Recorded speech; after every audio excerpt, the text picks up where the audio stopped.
कालच्या व्हिडिओमध्ये सांगितलं होतं मी की फेडची मीटिंग आहे, एफएमसीची मीटिंग आहे आणि त्याच्यामध्ये जर रेट जर कमी झाला तर भाव थोडाफार नॉर्मल पडून 17.5 पर्यंत येऊन परत भाव वरच जाणार आहे. मी हे काल सांगितलं होतं.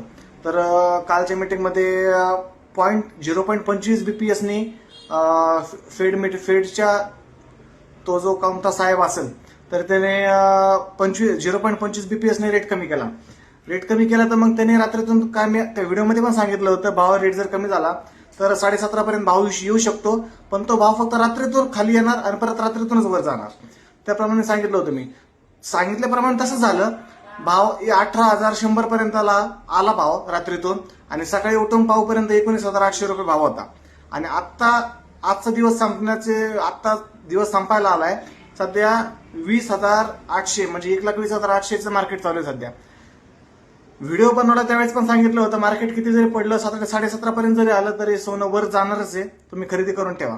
पण काही जणांना माझं पटलं नाही. आतापर्यंत जेवढे अनालिसिस मी सांगितलेत ते सगळे खरे झालेत.